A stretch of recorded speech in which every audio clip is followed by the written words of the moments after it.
Estamos con Roberto Echeverría, un gran amigo de hace años. Él está en Costa Rica. Nos conocimos en una experiencia tremenda en Oriente. Hola Roberto, ¿cómo estás? Un placer tenerte acá en este podcast de BioDots. Muchísimas gracias, Federico, y un placer volver a reconectar con vos después de ese tour de medicina y emprendimiento que nos dimos por Israel. Excelente. Les cuento un poco el primer contacto que tuve con Roberto. Estábamos en un bus y él me cuenta que era licenciado en filosofía y se dedicaba a ayudar a los médicos a crecer. Roberto, contanos qué es lo que haces.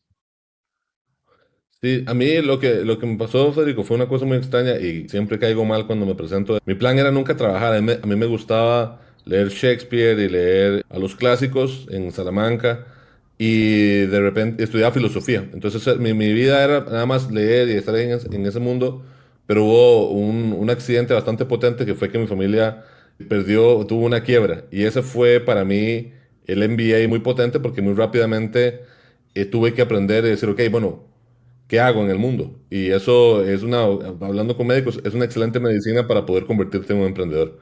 Porque entonces tú dices, bueno, ¿cuánto tengo que gastar este mes para mantener mi vida? Ok, listo. ¿Cómo hago para que, y esto es algo que a los médicos a veces les cuesta, ¿cómo hago para que alguien a mí me dé $10,000? Y un emprendedor en esa época me dice, bueno, tú tienes que darles a ellos por lo menos 100,000. Entonces, bueno, ¿qué hago yo para que una persona gane $100,000 para que me dé a mí $10,000? Entonces ahí es donde la creatividad tuvo que empezar y empecé a trabajar en mundo, fue la época pre-facebookiana, ¿verdad? Entonces empecé a trabajar haciendo páginas web, hacer Facebook. Hice una compañía que se llama Plugin y empecé a emprender desde hace 18 años y empecé a generar, a entender, como siempre me había apasionado mucho el mundo de la comunicación, entonces empecé a trabajar entendiendo cómo es que la gente se comunicaba y veía muchas cosas interesantes, que era la gente muy profesional en comunicación, operaba con modelos antiguos, ¿verdad? Como la revista, el periódico. Yo decía, no, si uno quiere comunicar con algo hay que ir donde está la atención. La atención está en redes sociales en esa época, en Facebook que estaba empezando. Entonces hice una compañía, luego de esa compañía se llamaba Plugin, le ayudaba a decenas de clínicas e industrias a lograr sus metas comerciales, pero todo el tiempo estaba aprendiendo de cosas distintas. Entonces era como un médico generalista. Me duele el codo, me tengo una industria. Entonces, ¿qué me pasaba? Como les aprendía mucho, pero no era especialista en nada. Entonces, después de esa etapa, empecé a trabajar con una compañía, una de mis clientes era una compañía de dispositivos médicos en Costa Rica que operaba globalmente. Entonces, los retos eran, ¿cómo hago para ingresar a China? ¿Cómo hago para ingresar en Estados Unidos? Y ese cliente fue para mí muy útil porque te abrió el mundo, ¿verdad? O sea, tú estás en Argentina en este momento, Argentina sí tiene un mundo más cosmopolita. En Costa Rica muy pocas veces te enfrentas a hacer un reto en China o en Estados Unidos. Entonces empecé a trabajar con esa compañía y dije, no, mira, me interesa a trabajar en el mundo, ir a conocer a Federico, a Israel, a otros lados, y empecé a generar, a entender cómo especializarme en un nicho pero que fuera un problema global. Y entonces eso me abrió muchísimo el mundo y empecé a trabajar para esa compañía. Abandoné mi compañía anterior y me volví empleado. En ese momento dije, quiero entender este mundo.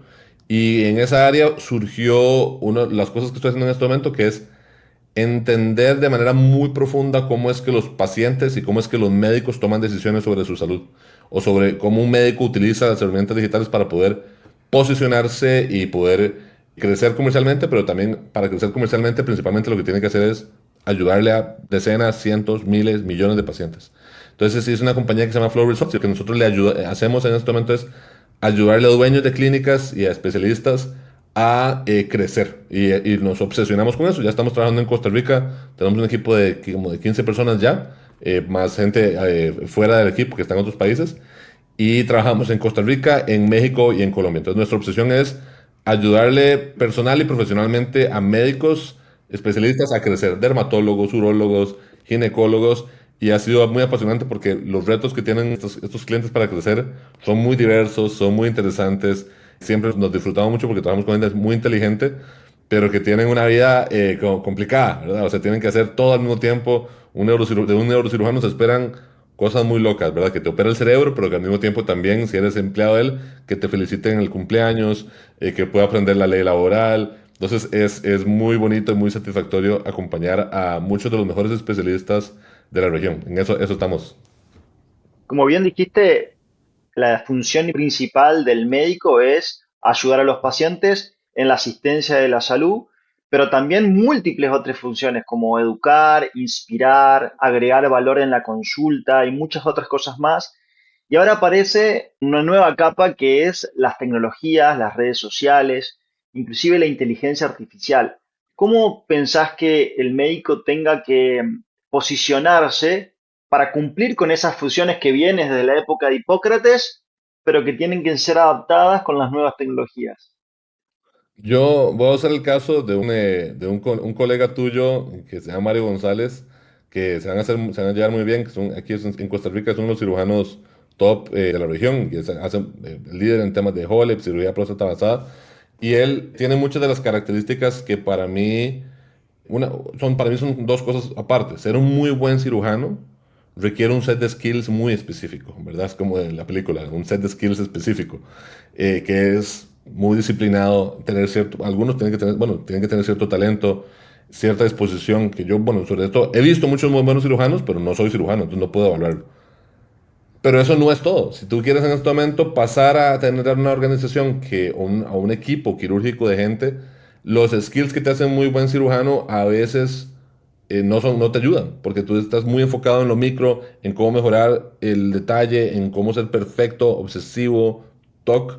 Pero para ser un muy buen líder tienes que hacer un zoom out, ¿verdad? Y es como tener un zoom out y tener otro tipo de skills. Por ejemplo, entonces este doctor, Mario González, que lo admiro mucho, es excelente en lo que sabe, pero al mismo tiempo tiene humildad intelectual. Entonces, por ejemplo, él puede entrar a un quirófano, solucionar un problema, hacer de todo, salir del quirófano o verme a mí, quitarse los guantes y decirme, Roberto, eh, tengo este problema de recursos humanos, no sé cómo se soluciona.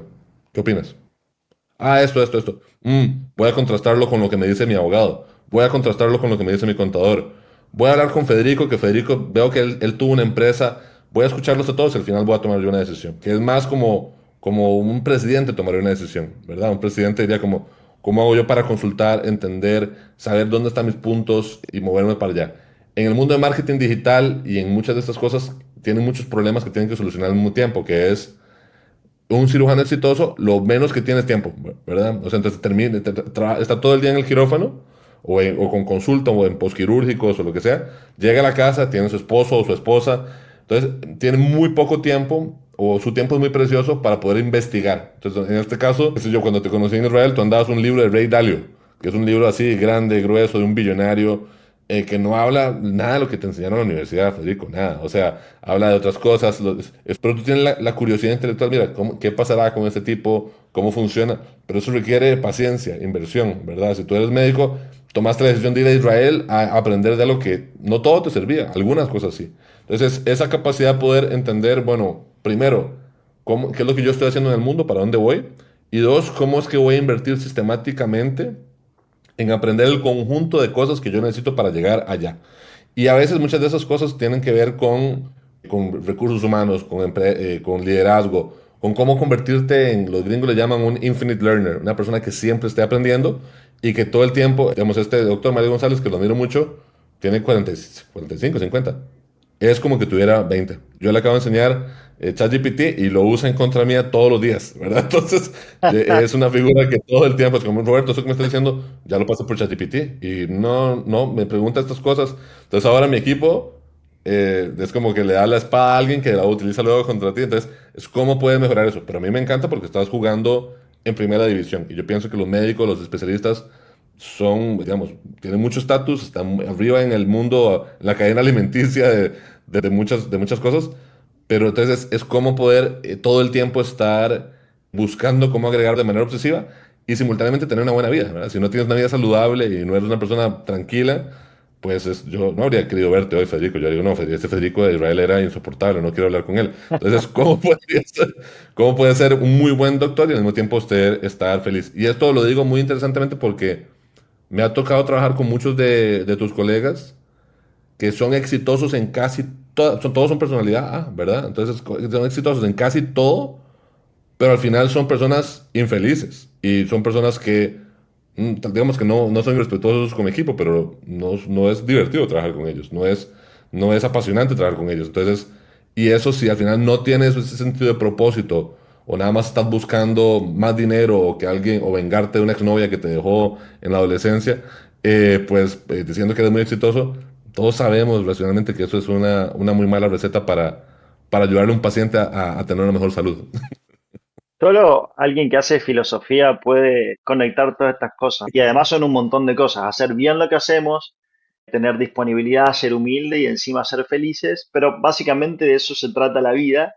Y te voy a llevar a una cosa que dijiste, dijiste modelos de lenguaje, dijiste éxitos y hacer las cosas bien. Los pacientes cada vez buscan más información en ChatGPT. Antes era Google, ahora es ChatGPT, que son cosas muy verosímiles. Los médicos también usan ChatGPT para consultar información científica, ¿no? Entonces, ¿cómo ves? ¿Cuál te parece que es el principal desafío actual? Y si te animás a plantearlo en un futuro, de esta interacción con modelos de lenguaje que de alguna manera intentan imitar y a veces superan las capacidades humanas. Sobre esto es un tema súper interesante y hemos estado haciendo webinars con Jean-Marc Gugikian, que es uno de mis clientes principales y que también después de es pareja de una de las ginecólogas más importantes de la región, que se llama Juliana Vallejo, y él después empezamos a trabajar con él y él estudió en Harvard y ahora está haciendo una compañía que se llama Cora, que se dedica a usar inteligencia artificial para generar agentes, que no son chatbots, son agentes que le a poder efectivamente agendar una cita, tener eso, y ayudarle a otras personas que son cruciales en el éxito de una clínica, que son los coordinadores de pacientes o los vendedores. En este momento, lo primero, la parte básica es, los pacientes ya no son pacientes, son impacientes, ¿verdad? Entonces un paciente en este momento piénsalo, digamos, en el mundo de la salud privada. Voy a hablar del mundo de la salud privada, que es el que conozco. La salud pública no lo conozco también. Trabajé antes ahí. Pero en este momento, si yo tengo un dolor o algo me duele o algo me urge, voy a acudir al WhatsApp y le voy a escribir al doctor Losco, hey, mi hermano le dio cáncer de próstata y yo necesito sacar una cita con el doctor Losco para que me diga qué hacer. Yo sé, por ejemplo, que en el cerebro del doctor Losco está todo lo que me puede ayudar. Pero si yo te escribo a ti y pasan 4 días sin que me respondas, no solamente voy a tener frustración, voy a tener odio. Voy a decir, ¿cómo puede ser posible que ese doctor no me respondió en 4? Y tú estás tranquilo, estás en una vacación, no pasa nada. Los médicos en este momento tienen una expectativa de como un exnovio o una exnovia que no, o, no, perdón, una novia que no te responde. Es como necesito que me respondas ya. Pero al mismo tiempo, si estás en el quirófano, cualquier persona que haya estado en un quirófano se da cuenta de que no pueden ni tocar a las personas, o sea, no pueden ni tener un teléfono. Entonces, necesitas otras personas que te ayuden, otras tecnologías que te ayuden a responder a esos pacientes. Eso es una, ¿verdad? ¿Cómo los atiendes? Pero por otro lado, hay es como cientos de espacios donde la de inteligencia artificial va a ayudar a los médicos a ser más eficientes, ¿verdad? Entonces, por ejemplo, dentro del consultorio a tomar notas, ¿verdad? En este momento, si yo estuviera en esta llamada, viendo el teléfono o viendo la computadora, no sé, esta conexión que estamos teniendo, que te estoy viendo, sería fatal. Muchos de ustedes pasan todo el tiempo tomando notas, viendo otras cosas, y eso es una pésima experiencia para el paciente. En este momento, con AI, ya lo sabes perfectamente, puedes grabar esta llamada, pasarla a texto, resumirla, puedes hacer una preentrevista con el paciente, preguntándole al paciente qué es lo que es importante para ellos. Importante para mí es salir a caminar con mi perro. Ok, fantástico. Si el paciente tiene un problema en el tobillo y es un ortopedista que te pregunte, en vez de decirte, ya puedes salir a caminar, que te diga, mira, ya puedes ir a pasear a Firulais dentro de 2 semanas, tal día. Eso es un detalle así miserable, pequeño, que la gente dice, mira, el doctor, que es Dios en la tierra, y me opera el pie, sabe cómo se llama mi perro. Imagínate, ya es como una cosa pequeña. Antes hacerlo era muy costoso. Ahora, con tecnologías y bien montado, puede mejorar muchísimo la experiencia del paciente. Y por otro lado, personas como tú que les encanta leer y que les encanta estar aprendiendo, tienes digamos, una herramienta brutal para en este momento poder acceder a más información, a poder potenciar muchísimo tus capacidades. ¿Y cómo lo puedes hacer sin volverte loco, verdad? Es como sin perder, sin que tu esposa te diga, ay, Federico, tienes que llegar a dormir. Entonces, esos son 3 caminos específicos en los cuales el mundo está cambiando muchísimo. Yo pienso que esta grabación la vamos a ver en un mes, en un año, y va a ser como lo que pasó al principio de la pandemia. Mira, al principio de la pandemia, las cosas en la pandemia cambiaron todas las semanas, y en este momento, nuevos modelos, nuevas cosas van a estar moviéndose mucho. Entonces, yo pienso que van a haber dos tipos de médicos. Los médicos que van a estar escuchando podcasts como el tuyo, ¿verdad? Que te van a hacer preguntas y que van a estar todo el tiempo. Yo, digamos, si fuera un amigo tuyo o una persona de audiencia de esto, te escribiría, pues, ¿qué sabes de esto? Ayúdame en esto. Los médicos que tengan esa curiosidad infinita, que generen esa comunidad de gente que se ayuden, van a diferenciarse muchísimo de los que están atrás, ¿verdad? Yo tengo algunos doctores que todavía buscan en Yahoo o en Altavista. Yo les digo, no, mira, tenemos que movernos hacia algo que más adelante. Yo tengo mucha empatía porque ustedes tienen una vida muy complicada y en este momento va a complicarse más. Pero también se puede simplificar más, ¿verdad? Empezamos la charla un poco fuera de la grabación, que te gustaba leer a los clásicos, que está de los clásicos de la filosofía, que está íntimamente relacionado con el ser humano en sí. Y hoy estamos hablando mucho del reemplazar las habilidades humanas por modelos de inteligencia artificial. Muchas de las habilidades médicas van a ser reemplazadas por la inteligencia artificial. El médico va a ser reemplazado por la inteligencia artificial. Yo pienso, por ejemplo, en este momento que no. O sea, por ejemplo, en este momento, ¿qué es lo que voy a hacer una descripción de cómo me siento yo en este momento? Y la gente se le olvida que cómo se siente uno es algo importante. Si yo en algún momento, y ojalá no llegue a pasar, tengo algún cáncer de próstata o tengo alguna situación de próstata compleja, yo tengo por mis clientes acceso a los mejores urólogos en este momento. Pero con algunos urólogos, eh, pero con vos tuvimos una relación de amistad en Israel. Y conozco tus obsesiones, sé que te encanta el tema de la urología clínica, estás obsesivo en esos temas. Entonces yo en este proceso, si tuviera que buscar una segunda opinión o alguien que me lleve a alguna segunda opinión, sí, usaría ChatGPT, usaría Manus, usaría diferentes cosas. Pero, pero realmente yo iría a una persona en algún momento. Iría a una persona que utilice inteligencia artificial. Te diría, Federico, mira, estoy pasando por esa situación, ¿cómo estás? Y una de las cosas que yo en ese momento, que espero no llegar nunca en mi vida, de un cáncer de próstata, voy a buscar no consolarme o no tomar mi decisión solo con mi teléfono, con mi desktop, sino que buscar una conexión humana, ¿verdad? ¿No? Y una situación en la cual una persona me diga, mira, esto es lo que vamos a hacer, vamos con esto, pero al final de cuentas yo pienso que los médicos, los pacientes no pueden, digamos, si un paciente responsable e inteligente utilizaría inteligencia artificial para poder llegar lo más rápido posible a la información que necesita de manera urgente. Pero para mí, digamos, un médico va a ser insustituible en el área en que, por ejemplo, la manera en la que tú utilizas herramientas con tu conocimiento, lo que todo el mundo que sabe que usa inteligencia artificial y esto es interesante porque en filosofía te preparas para esto, a veces no tiene tanto que ver con cuál es la respuesta, sino con cuál es la pregunta, ¿verdad? Entonces, cuál es la pregunta y cuál es el prompt y qué es lo que estás haciendo. Entonces, un muy buen médico, pienso yo, que es una persona que te puede ayudar a hacer mucho mejores preguntas, a poder entender cuáles son las implicaciones, a tranquilizarte, a guiarte, a apoyarte con cierta disciplina. Ahora, por ejemplo, pienso que una de las cosas interesantes en el mundo de la medicina, la respuesta que te acabo de dar, está enfocada en el modelo de medicina actual, ¿verdad? Como consulta médica, procedimiento, cirugía, poscirugía. Vengo de un congreso en México con el doctor Mauricio González, que es un influenciador, y habían 400 médicos. Y muchos de los médicos en el área privada tienen un problema y es un pediatra o una persona digamos, que quiera incrementar ventas o ingresos, solamente tiene sus horas culo, ¿verdad? O sea, son 8 horas que puede al día o 12 horas al día. Y si quiere, qué sé yo, comprarse un carro más caro o meter al colegio, a un colegio, nada más tiene que pasar más horas, pero tiene un límite de horas. Una de las cosas que está presentando inteligencia artificial y el sitio web es poder ayudarle a pacientes que están lejos. Entonces, por ejemplo, este doctor Mau informa que es una persona súper evidence-based, todo lo utiliza con papers, es bien académico como tú.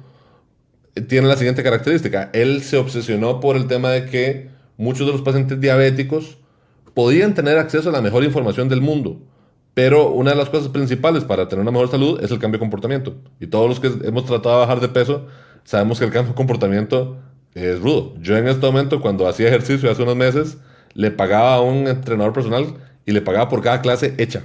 Entonces él tenía un incentivo de que si no, bueno, él quería irse de vacaciones. Yo, bueno, listo, tienes que hacer la clase conmigo. No le pago por una suscripción por algo que no suceda.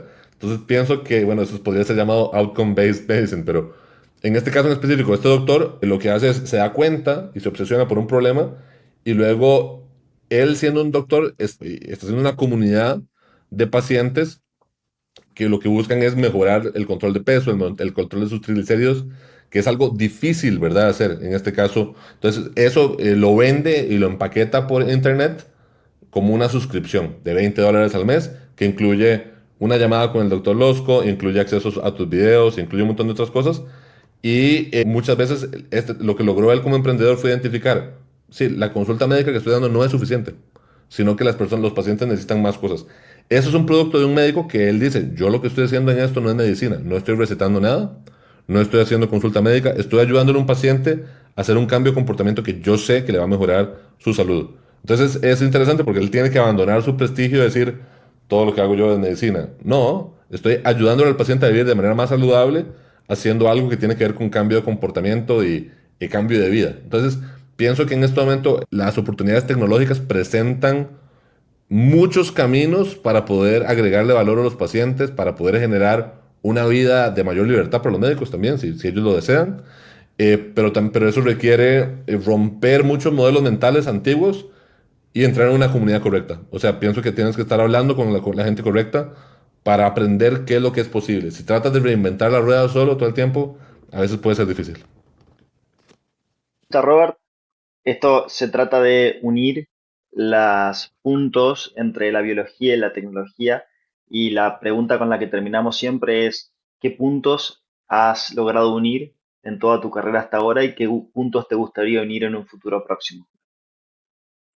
A mí, en mi carrera, ok, voy a pensar esto. Yo originalmente, cuando empecé a estudiar filosofía o economía, mis intereses eran el tema de la pobreza extrema, el tema también como de la belleza o el interés de poder entender qué era la realidad, dónde estábamos, en qué consistía la ética. Y una de las cosas que me ha ayudado muchísimo a mí en el mundo de la filosofía es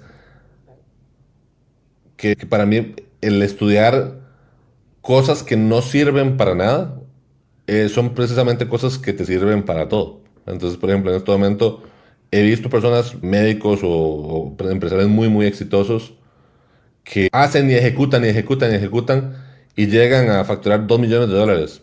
Y de repente se dan cuenta, o sea, después de haberse esforzado muchísimo, levantan la cabeza, vuelven alrededor y no son felices. ¿Por qué no? Porque no tienen porque pensaban que si llegaban a ser el mejor neurocirujano o lo que sea, ya por fin todo el mundo les iba a...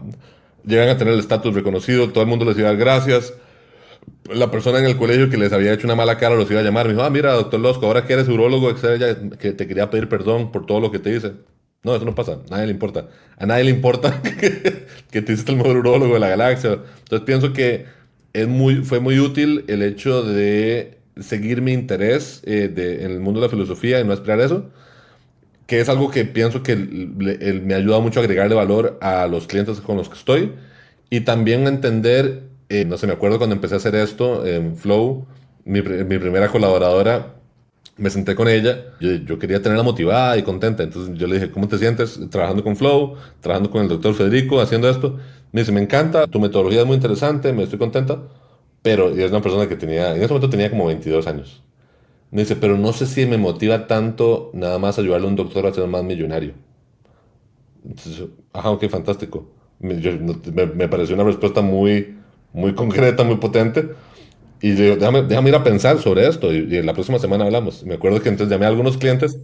Esa era la época de pandemia y le digo, doctor, llamé a un cliente, le digo, ¿cómo se siente usted trabajando conmigo? ¿Qué es lo que le hace sentir? Me dice, Roberto, yo no tengo ni idea de cómo funciona el marketing digital, pero lo que sé es que una clínica que estaba a la derecha mía quebró. Y otra clínica que estaba a la izquierda mía también quebró. Y esos sabían más, eran más guapos que yo. De hecho, uno es mejor cirujano que yo. Pero los dos quebraron. Y los dos tenían hijos que estaban en el colegio mío y tenían familia. Y entonces en este momento tuvieron que sacar al colegio de la escuela pública, de la escuela privada. Digamos, no pueden ir a viajar. Y yo en este momento tengo la suerte de que por dicha confía en usted y yo nada más he hecho lo que usted me ha dicho. Y entonces ahora yo más bien voy a expandir mi clínica y voy a comprar uno de estos consultorios.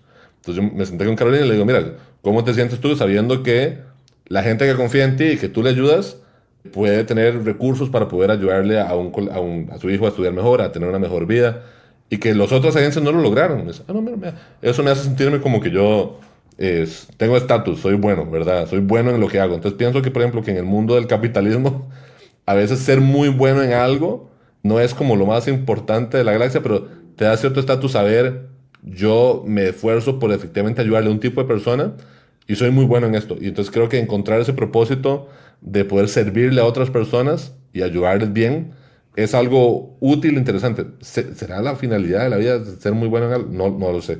Pienso que la familia, los amigos, el amor es más importante, pero para poder tener un trabajo exitoso, para poder sobrevivir, pagar las cuentas, es bueno encontrar un propósito que te ayude a motivarte en el trabajo, a pasar por los días difíciles. Ustedes como médicos a veces tienen pacientes que son, o familiares de pacientes que es como cualquier trabajo, es difícil, ¿verdad? Y si estás enfocado y conectado en cuál es tu obsesión, en cómo ayudar, creo que puedes lograr tener una vida más satisfactoria. Robert, Federico, te quería hacer una pregunta, de la tercera pregunta te quería más bien responder a ti. Desde la última vez que nos vimos a hoy, me habías dicho que estabas buscando, o sea, estabas consolidado profesionalmente, está todo bien, pero una de las cosas que me llamó la atención ahora que me acabas de decir es que te metiste en el mundo de los modelos de lenguaje. Yo estoy más o menos, no más o menos, estoy bastante metido, conozco mucha gente que hace esto, y esto es un mundo muy acelerado de gente que se dedica a esto de manera obsesiva. Quería preguntarte cómo fue, qué estás haciendo en esa etapa y también qué modelos mentales has tenido que romper para poder meterte en este mundo. pues gracias por la pregunta y un poco mi interés de que nos encontremos y hablemos de esto justamente es ver tu visión de esto. Yo cuando probé por primera vez ChatGPT me voló la cabeza, dije que, bueno, una tecnología hoy por hoy podía reproducir el lenguaje, que era una de las cosas más humanas que teníamos, y la forma de comunicarnos y procesar información con una gran velocidad y una gran eficiencia en poder consumir grandes cantidades de datos, que básicamente eso es lo que hacemos muchos de los médicos, ¿no? Consumimos grandes cantidades de datos, la procesamos y la aplicamos después en solucionar problemas específicos. Si bien eso en medicina, como bien dejaste en claro, es multidimensional, no es solamente responder una pregunta concreta de qué dosis y demás, sino que hay que tener un gran contexto, que eso es lo que los modelos de lenguaje no tienen al momento. Creo que esto podría solucionar muchas de las cosas y los dolores que nosotros tenemos en la práctica médica si lo podemos aplicar conociendo cómo funciona, conociendo las fortalezas y debilidades tanto de la tecnología como de los humanos, ¿verdad? Y eso mejorar la vida de las personas, y digo de las personas, tanto los pacientes como los médicos. Ahí te decía, los modelos mentales que tuve que romper es sacarme la bata, ir caminando y ponerme un sombrero y sacarme el otro todo el tiempo, ¿no? O sea, de médico evidence-based con cita de New England a tener que probar algo, iterar todo el tiempo, fallar, empezar de cero como emprendedor, porque si bien tengo una carrera como médico, como emprendedor y soy un principiante, entonces aprender mucho de esto y sobre todo tener la humildad y como bien vos dijiste, la chispa para tener la intriga constante de aprender de otros, aprender de gente que viene de la tecnología, gente que viene del humanismo como vos, aprender de los mismos pacientes o de otros médicos y estar todo el tiempo abierto a innovaciones para algo que es totalmente rápido e incierto. O sea, no sabemos muy bien hacia dónde va esto, podemos tener sospechas, pero esto parece ser que nunca pasó anteriormente en la humanidad, ¿no? Sí, encontramos paralelismo todo el tiempo de irrupciones o disrupciones tecnológicas, pero está todo por verse. ¿No? Y la gran locura que, digamos, y esto que voy a decir, no, yo creo que son ese tipo de cosas que no tenemos ni siquiera la capacidad de dimensionar. Este tipo de Yuval sale diciendo que la aparición de la inteligencia artificial, que tenemos 3 años, 2 años, la inteligencia artificial existe antes, pero ya la parte comercial que podemos usar todos los días, eh, llega a ser más importante históricamente que la escritura. O sea, que digamos, que es como que la escritura, o sea, ¿cómo puede ser posible que sea más importante que la escritura? Pero eso es una de las cosas que vamos, dentro de los próximos años vamos a verlo.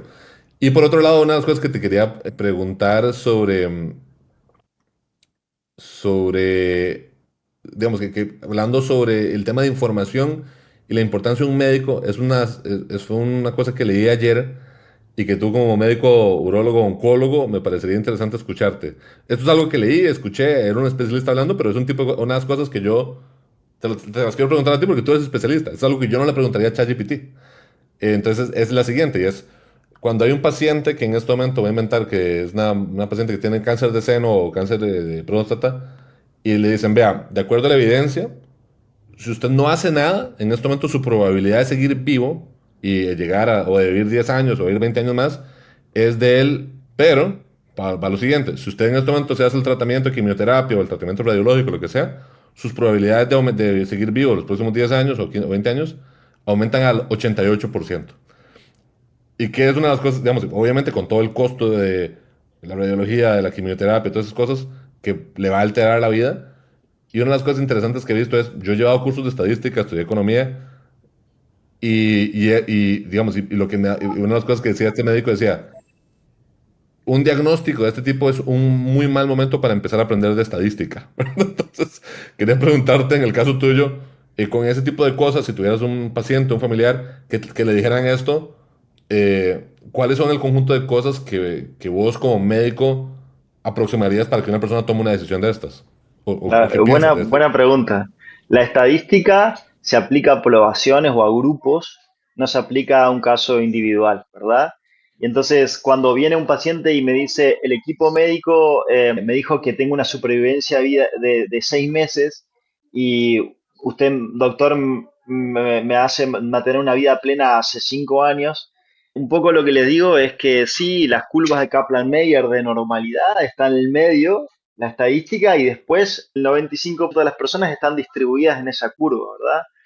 Entonces es muy difícil, ¿no?, traer números y porcentajes a un caso individual. Obviamente nosotros los utilizamos para tomar decisiones y lo utilizamos para comunicar, pero creo que los números fríos y la estadística pueden nublar un poco la posibilidad de la realidad y las cosas que pasan, porque yo tengo varios ejemplos de personas que si se atendrían a la estadística hoy no estarían en este mundo, ¿verdad?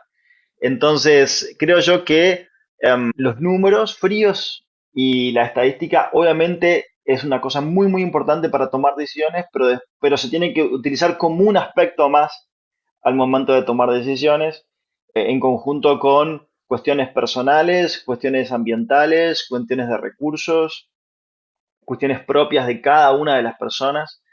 Entonces, por eso es un poco que me hace mucho sentido esto de que uno va a buscar información como paciente, como usuario, al sistema de inteligencia artificial, pero después va a validarlo a alguien que tenga experiencia en interpretar esos datos. Sí, y yo pienso que es una cosa que puede ir en ambas vías, ¿verdad? Por ejemplo, yo en este momento, qué sé yo, si yo fuera un médico, que no he ido a un médico desde que apareció ChatGPT, a algo grave, le diría, ok, con todos los últimos papers, ese tipo de cosas, pero no para llegar con mis soluciones, sino con qué tipo de preguntas, pues, por ejemplo, en este momento es como, supongamos que, digamos que, no sé, en este caso que te presento, bueno, ¿qué es importante para usted? Para usted es importante tener una vida buena y plena con pelo y poder viajar, o lo que usted quiere es, tiene un hijo y lo que quiere es verlo graduarse de la universidad, y eso es su sueño máximo. Bueno, entonces es como, porque en otros momentos de la perspectiva filosófica es la vida por la vida, o sea, la cantidad de años vividos no es lo importante, sino es cómo tú vives una vida que para ti tiene sentido, ¿verdad? Es como, si tengo una vida que vale la pena y que me gusta. Si me gusta tomar cerveza con mis amigos, pues una quimioterapia generalmente no es una cosa muy buena, pero sí pienso que es que al final de cuentas, como médico, a ustedes les toca mucho entrar, no sé si directo o indirectamente, en esos aspectos filosóficos, ¿verdad? Eso. Robert, gracias por tu tiempo. Gracias a ustedes, a vos, que estés súper bien, y me alegró muchísimo volverte a ver y voy a estar muy atento a tus próximos pasos. Gracias.